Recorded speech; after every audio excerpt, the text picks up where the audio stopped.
Abraham Maslow, in his paper A Theory of Human Motivation in 1943, described how human needs or the deficiency of these needs affect a person's motivation, which will turn into the behavior. The theory described 5 needs, and they rank in the hierarchy from the most fundamental needs to a higher level of social and ego needs. Specifically, it starts from the physiological needs, then it goes to the safety needs, the love needs, the esteem needs, and the need for self-actualization. Physiological needs refers to the most basic survival needs. For example, sleep and eat. At the workplace, living wages can serve the purpose to make sure we have enough to fill our stomach and a place to sleep. Safety needs is closely aligned with physiological needs.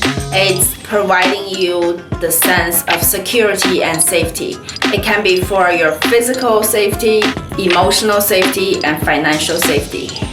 So, for example, if you have a job and you know it's secure, you know that you're not going to lose your job any day, then you feel secure at that job. For example, at the beginning of the pandemic, when people have so much fear about getting infected with COVID, the safety measure from the employer is very important. Some of the distribution centers failed to do that. They didn't provide proper masks, hand sanitizing service for their employees that get a lot of their employees infected. That is an example where employees' safety needs is not gratified. The next level of need is need for love. As social animals, we want to belong to something all the time, not only with our friends, with our family. At the workplace, we want to feel the sense of belonging as a part of the team, as a member, a valued member of the organization as well. As an employer, there are several practices you can do.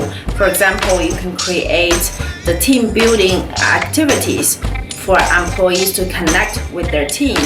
For example, you can create a mentorship program so you can connect the experienced employees with the new employees. You can also use some social hours after work to create this sense of belonging for your employees. People are also motivated by feeling worthy, valued, confident, and useful. One practice employer can do is to set up a proper recognition program. So in this way, they can make the employees feel being valued.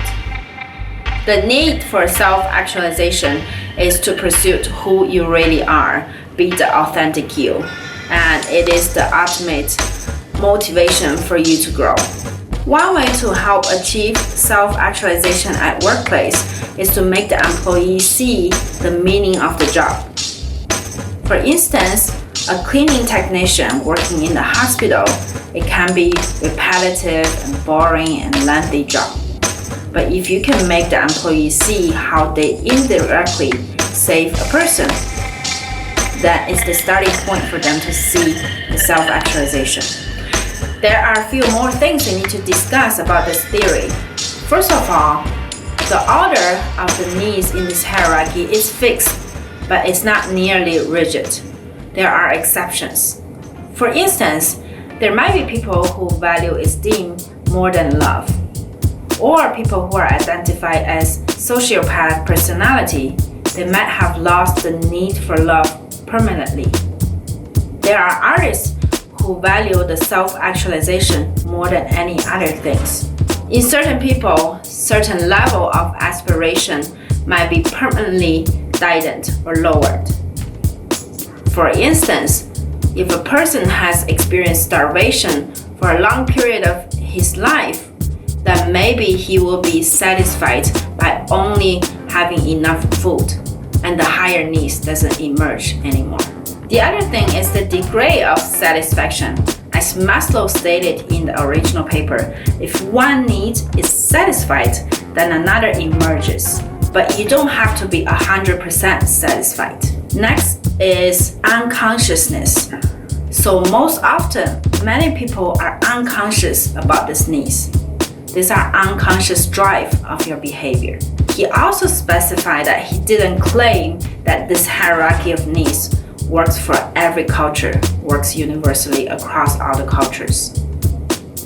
Another thing we need to know is that multiple motivation might work together to push a behavior.